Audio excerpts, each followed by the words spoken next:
10 minutes égale 200 euros. Mes salutations à tous, mesdames et messieurs. Aujourd'hui, nous allons parler de Joël Tatou.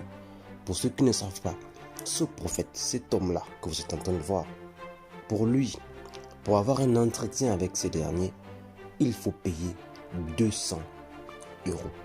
Mesdames et messieurs, moi je me demande, après cet entretien de 10 minutes, voire plus, est-ce là notre billet d'entrée au paradis? Après avoir eu un entretien avec cet homme, est-ce qu'on est sûr et certain qu'on verra Jésus, voir Dieu lui-même en personne? C'est quoi cette histoire que vous parlez avec un prophète, un pasteur? Il faut dorénavant payer. Voilà comment on ternit l'image de l'église. Voilà comment on écrase. Voici comment on salit l'image de la religion chrétienne. Cet homme est vraiment en train de donner une image vraiment très sombre de l'église. Mesdames et messieurs, que penser de l'église?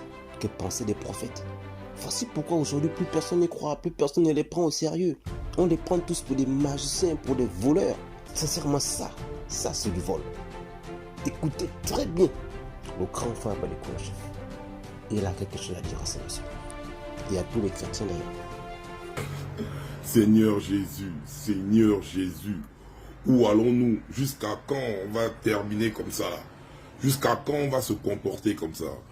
Tout à l'heure, je suis tombé sur cette affiche qui montre le pasteur ou le prophète Joël Tatou qui ose faire un entretien de 10 minutes à 200 euros. 10 minutes, 200 euros. Donc si tu veux parler avec lui pendant 10 minutes, c'est 200 euros. Donc tu vois que si tu veux 20 minutes, tu balances 400 euros, etc. etc.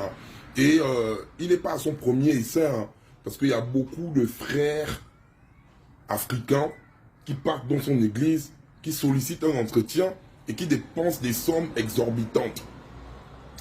Je dis, pasteur Tatou, prophète Tatou, là, quand on parle avec toi, est-ce qu'on parle directement avec Dieu? Est-ce que quand on parle avec toi, là, tu fais descendre Dieu et Dieu parle directement, quoi? Ou bien quand on parle avec toi, en fait, si un jour j'ai des problèmes, je me confie à toi, toi tu peux directement interférer avec Dieu, et même si j'ai tort, Dieu me donne raison. Parce que toi là, c'est le haut niveau, quoi. C'est pour vous dire que certaines personnes tombent dans le jeu des pasteurs, les pasteurs qui s'enrichissent au détriment de vos problèmes, qui viennent vous puiser votre énergie. Parce que oui, prendre votre argent comme ça, c'est puiser votre énergie. Parce qu'on sait le plus souvent que nous travaillons, nous fournissons des efforts. Donc nous dépensons de l'énergie lors du travail. Et vous venez dilapider votre argent n'importe comment. Vous donnez ça au pasteur vendu, au pasteur escroc comme ça. Parce que lui là, c'est pas un pasteur, c'est un escroc. C'est un escroc.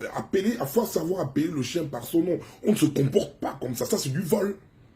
Ça, c'est du vol. Pourquoi l'Africain aime se comporter comme ça?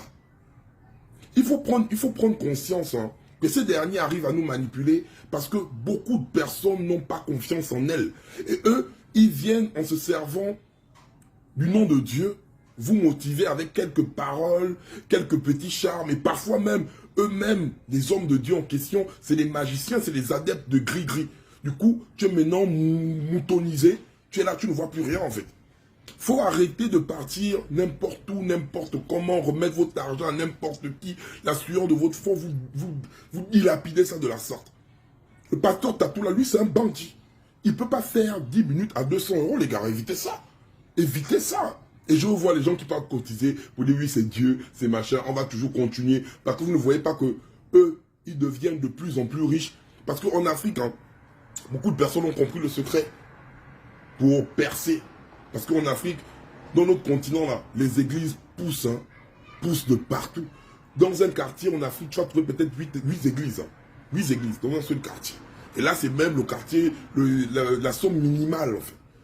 Mais, malgré ça, on a toujours les problèmes. Parce que les gars, là, ils se servent du nom de Dieu pour nous bouffer. L'argent, là, ne t'amènera pas au paradis. Tu vas remplir ses poches. Toi, tu vas rester dans la pauvreté. Lui, à chaque fois, tu vas voir son parc automobile s'agrandir, ses maisons se multiplier.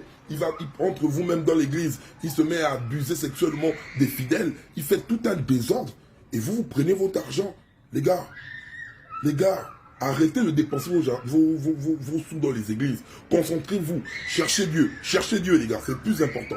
Ça, c'est les escrocs. Et les pasteurs escrocs, là, ils ne pourront pas continuer à vous bouffer si vous avez les yeux ouverts.